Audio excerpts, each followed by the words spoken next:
लालू प्रसाद यादव जी अब उम्र के अंतिम पड़ाव में हैं और वे क्या बोलेंगे क्या नहीं बोलेंगे उनके बातों का कोई असर हम लोग नहीं मानते। हम लोगों ने दिल्ली को जीता है, हरियाणा को जीता है, तो अब बिहार की हम लोगों की बारी है और बिहार में मजबूती के साथ एनडीए गठबंधन की सरकार बनेगी। देखिए जीतन राम मांझी जी लालू जी को वो नसीहत दे रहे हैं, बता रहे हैं लालू जी को, याद दिला रहे हैं कि आपके जो प्रदेश अध्यक्ष रहे हैं जगदा बाबू वो आज कहाँ हैं। उनकी स्थिति पूरे बिहार और देश की जनता जान रही है। ये माई मतलब उनकी माता राबड़ी देवी जी के लिए और बहन मतलब मीसा भारती।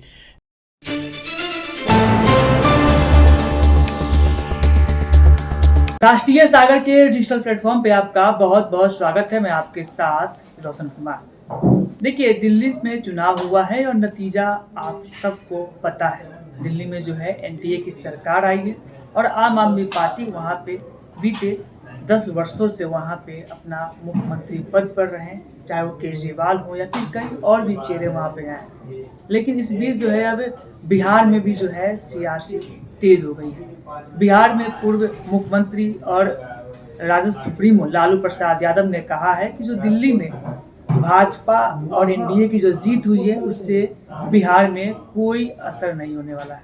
हमारे साथ इन सब मुद्दों पर बात करने के लिए राष्ट्रीय लोक मोर्चा के मुख्य प्रवक्ता हैं, प्रदेश के प्रवक्ता है और सह प्रदेश महासचिव भी हैं रामपुकार सिन्हा जी। लालू प्रसाद यादव ने कहा है कि जो दिल्ली में जो परिणाम आया है एनडीए और भारतीय जनता पार्टी की जो सरकार बनी है उससे बिहार में कोई फर्क नहीं दिखेगा और उन्होंने कहा है कि मेरे होते हुए बिहार में भाजपा और एनडीए सरकार नहीं बना पाएगी। देखिए लालू जी की इस बात को सुनने के बाद वाकई में बिहार की नीति में लोग चिंतनशील है अपने आप में।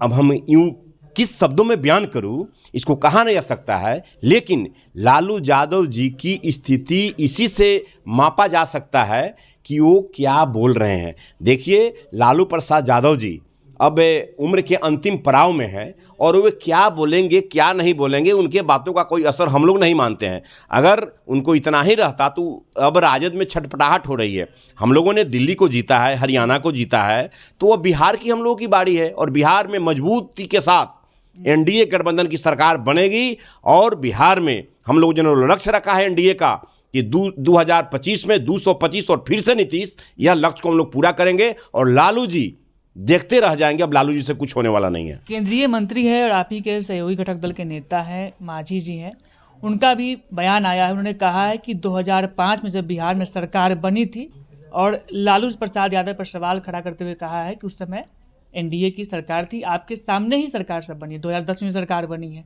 इसको कैसे देखते हैं आप?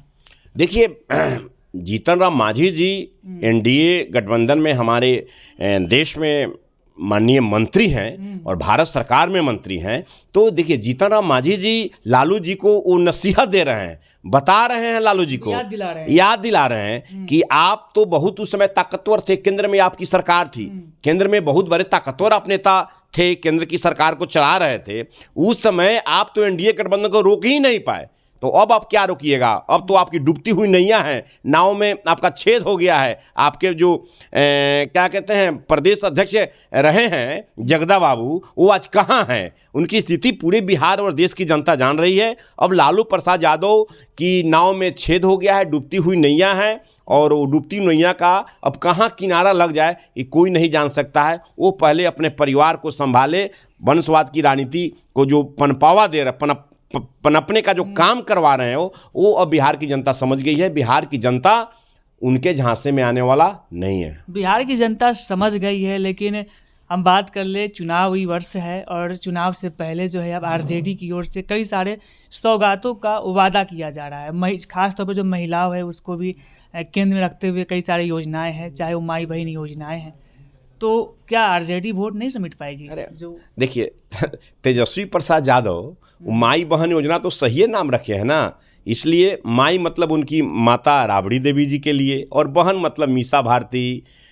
उसके बाद में क्या कहते हैं जो चुनाव लड़ी हुई थी रोहिणी आचार्य जी, ये लोग तो माई बहन अपने घर में तो लागू कर ही दिए हैं ना। बिहार की जनता से क्या मतलब है? वो तो माई बहन योजना सिर्फ उनके घर के लिए है। बाकी बिहार की किसी बेटियों के लिए नहीं है, किसी माँ के लिए नहीं है। अगर वो रहता तो सबसे पहले अपने भाभी को जो घर से बाहर किए हैं, पहले उसको अपने घर में बुलवाकर आप उसको पहले एक अच्छा समाज का निर्माण कराने में भूमिका तो निभाइए। आप माई बहन योजना के नाम पर लोगों को ठगने का काम करते हैं। आपका एक एक जो उम्मीदवार होगा, जनता इस पर धूल चटाने का काम करेगी और राजद को अंतिम पौधान पर फेंकने का काम करेगी और बिहार में उन लोगों को दहाई अंक में सिमटाने का काम करेंगे। अच्छा, बिहार के जो लोग हैं उनको प्रभावित करने के लिए आरजेडी कई सारी योजनाएं तो लाई हैं। साथ ही साथ नेता प्रतिपक्ष तेजस्वी यादव आरजेडी की तरफ से लगातार कहा जा रहा है कि बिहार में जो है क्राइम अपराध जो है वो बढ़ रहे हैं। क्या नीतीश कुमार जो है 2005 से बिहार में सरकार है, वाकई में आप इस चीज़ को सहमत हैं कि बिहार में जो अपराध बढ़ रहा है, कंट्रोल नहीं कर पा रहे नीतीश कुमार? देखिए, 1990 से 2005 के जो बिहार की अपराध का ग्राफ देखा जाए और आज की परिस्थिति में देखा जाए, जमीन और आसमान का फर्क है। आज अगर कहीं कोई छोटी मोटी अपराध की घटनाएं होती है तो 24 घंटा के अंदर अपराधी जेल के सलाखों में होता है। और हमारा एनडीए गठबंधन की सरकार, बिहार के माननीय मुख्यमंत्री श्री नीतीश कुमार जी की सरकार, बिहार में वैसे अपराधियों को जेल के सलाखों में बंद कर दिया जाता है और स्पीडी ट्रायल कर कर उस पर मुकदमा को लागू करके उसको सजाप्ता कर दिया जाता है। बिहार में हमारा जो बिहार में है, हम लोगों का लक्ष्य है आगामी विधानसभा चुनाव में 2025 में 225 और फिर से नीतीश का जो लक्ष्य है, इस लक्ष्य को पूरा करने के लिए हम संकल्पित हैं। बिहार के यशस्वी मुख्यमंत्री माननीय नीतीश कुमार जी, देश के प्रधानमंत्री माननीय नरेंद्र भाई मोदी जी, हमारे पार्टी के राष्ट्रीय अध्यक्ष माननीय राज्यसभा सांसद पूर्व केंद्रीय मंत्री माननीय उपेंद्र कुशवाहा जी और लोक जनशक्ति पार्टी के राष्ट्रीय अध्यक्ष रामविलास पासवान जी के पुत्र चिराग पासवान जी और हिंदुस्तानी अवाम मोर्चा के श्री जीतन राम मांझी जी का जो विजन है, इस विजन को लेकर हम लोग बिहार के सभी जिलों में हमारा पार्टी का एनडीए गठबंधन का कार्यकर्ता सम्मेलन हो रहा है और इस मिशन को हम लोग पूरे जन जन तक पहुंचा रहे हैं, बूथ स्तर तक पहुंचा रहे हैं और 2025 में 225 का हम लोगों ने लक्ष्य पार करेंगे और फिर से नीतीश कुमार को बिहार का मुख्यमंत्री बनाएंगे और एनडीए गठबंधन पूरी मजबूती के साथ बिहार में परचम लहराएगी। और लालू प्रसाद यादव अपने अंतिम उम्र के पड़ाव में हैं, इसलिए कुछ अलग अलग बयान दे रहे हैं, उनके बयान से बिहार की जनता को कोई लेना देना नहीं है। लालू प्रसाद यादव जो है उनके बयान से लोगों को कुछ लेना देना नहीं है। ये लालू प्रसाद यादव जो है दिल्ली में जो चुनाव आया और उसके बाद जो परिणाम आया, परिणाम में जो है भारतीय जनता पार्टी की जीत हुई, जिसके बाद आज हमारे साथ इस परिचर्चा में हिस्सा लिए राष्ट्रीय लोक मोर्चा के प्रदेश महासचिव समूह के प्रवक्ता हैं राम पुकार सिन्हा जी। बाकी तमाम बातों को आप सुन रहे थे।